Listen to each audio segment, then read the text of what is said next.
I believe when you're in it, there are doorways. And in order for you to take advantage of being in it, you need to learn how to open up the doorway. Absolutely, George. I'm with you 100%. And we mentioned earlier, many people are looking at the anomalies of what are happening, of what is happening on our planet, physically, culturally, in terms of civilization. Everyone knows something's up. This isn't business as usual. Something big is on the horizon. Almost universally, the texts, the traditions, the prophecies, and I know you've had people on the show talking about this, they describe some very frightening scenarios, and if you take the time to look closely, they always give an alternative. And for those listeners that have studied the Bible code, and I know you've talked about that on the program as well, some of the most frightening predictions in a 3,000-year-old map of what is believed to be a map of the quantum possibilities of our future in the Bible code, some of those most frightening predictions of global war and Holocaust, and those are the words that are used. Right below those predictions, George, there's a phrase that not many people talk about, and I don't know why. But that phrase asks a question. When it shares those frightening possibilities, the phrase says, "Will you change it? Will you change it?" I get goosebumps just saying that. Will you change it? Implying that somehow the outcome that's so frightening is not set in stone, that somehow it's still malleable, it's still soft, and somehow that we are participating and have input and some choice in terms of how this time in history plays out. And that's why I'm so passionate about sharing this material, because we're part of the answer. It's not out there, and we can't wait for other people to figure this out. This is us. It's our time in history. I think history is going to look back at us, at this generation. They're going to say, this is the generation that chose peace because they had to survive. But this is the generation that recognized that the 20th century was all about learning who we are. What about greed, though? Where does greed fit in here? Well, greed, I think greed it's a byproduct of power. And power is a lot of what our time in history is all about. Where do we find our power? And do people that believe they have power, do they really have power at all? Because, George, ultimately what we talk about a force that connects everything and everyone has access to it. And we already know the language to speak to that force. What the ancients said is that opens the doorway to another force that nothing on this earth can touch. And those are the words of philosophers in ancient texts. What scientists are showing is that when we tap this power of emotion and we are tapping the emotion in our bodies to speak to the field in a meaningful way, that cancers can disappear. AIDS doesn't make any sense to our bodies. And there are people now that have transcended the AIDS virus, that there were documented cases of children born with AIDS that no longer have the virus in their bodies. And the question is, what do those children do? Are they taking drugs? Are they eating a mushroom in their refrigerator? Are they wearing a stone, around their neck? And while those things may help, the bottom line is those children are feeling a love and support from their family. They don't know that they're supposed to die from this disease. And in the presence of those kinds of feelings of love, their body changes.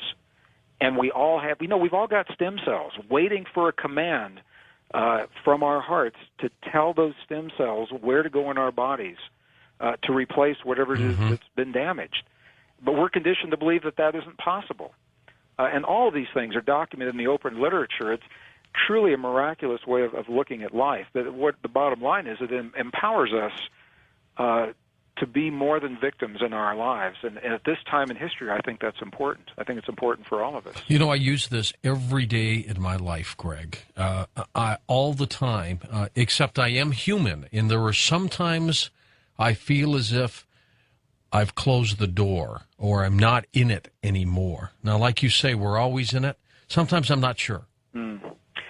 Well, we have to be because, as Max Planck said, physical matter stems from this field. I guess it's like being invited into a home. You're in this house. There are many rooms there. and it's up to you to decide where you're going to go? You could think of it that way. I'm a very visual person, and from our audiences, when they think about this field, we're so conditioned to think, and people actually will take their left hand when they talk about the field, and they'll say it's out there, and they'll motion away from themselves. They'll say out there somewhere. If we could think of the universe as a really thick blanket, and our bodies and our lives are fibers within that blanket, and every atom that makes up the cells in our bodies are a part of those fibers. It kind of gives us a sense that we're the fabric. We are the fabric of that blanket. We're the fabric of the universe.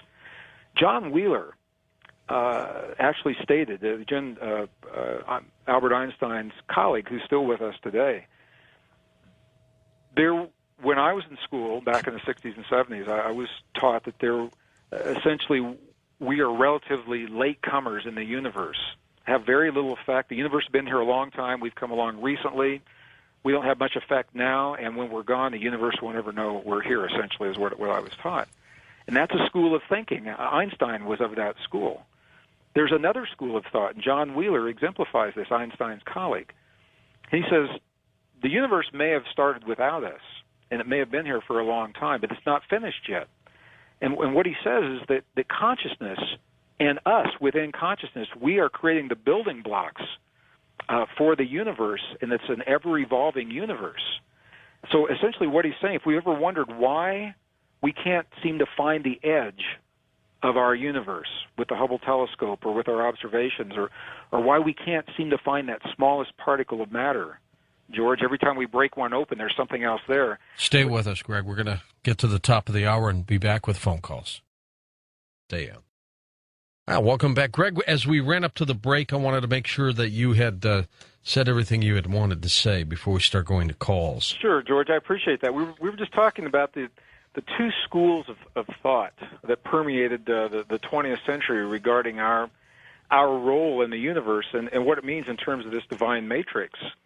There was the school of thought that says the universe has been here a long time. We don't have much effect on it, and after we're gone, not much is going to change. And then this was Einstein's way of looking at things. His colleague, John Wheeler, said just the opposite, said that consciousness is actually creating and building the universe as we go. And it's a profound thing to say. That it may help explain why, for example, we can't seem to find the edge of our universe. We can't seem to find that smallest particle of matter, because what John Wheeler is saying in words is being borne out under laboratory conditions. Every place we look, the act of consciousness peering to the edge of the universe or into the smallest particles of matter, expecting to see something, is an act of creation, George. It actually puts something there for us to see. But we know that anecdotally, and I know all of our listeners have had these experiences, and we can laugh about it, but it shows just how this works. What happens if you've got 3 minutes to get to the bank and cash a check and get back because you have to be back at work, and you go in there knowing that you've got just a couple of minutes and you've got to be out and you're in a hurry? What teller line are you going to end up in? I'm always in the wrong one. Well, exactly. If you're on the freeway and you're feeling that feeling, the tension. I live 4 hours from the nearest airport here in northern New Mexico, and there's a lot can happen on my way to the airport. And I can't tell you how many times I've felt that tension. I've got to get there. People are waiting for me in another city, and as soon as I feel that, I'm going to get behind like a 52 Chevy pickup truck coming down the mountain road that hasn't moved for a year, and I have to laugh because I know that's the way it works, and it works just the opposite as well. So what we know is that it comes back to us in sometimes humorous ways, but the world is always showing us that we're interacting with this field of intelligence, this divine matrix. Some people will go through their lives interacting and never really understand how it works, and that's fine. And others will recognize that sense that something within us is untapped is an experience, a power that can be harnessed through our innate ability to feel. And the key and the bottom line to everything we're saying here tonight is that if we can learn to feel as if the things that we choose to experience have already happened, that is the language this field recognizes. The laboratory experiments show it.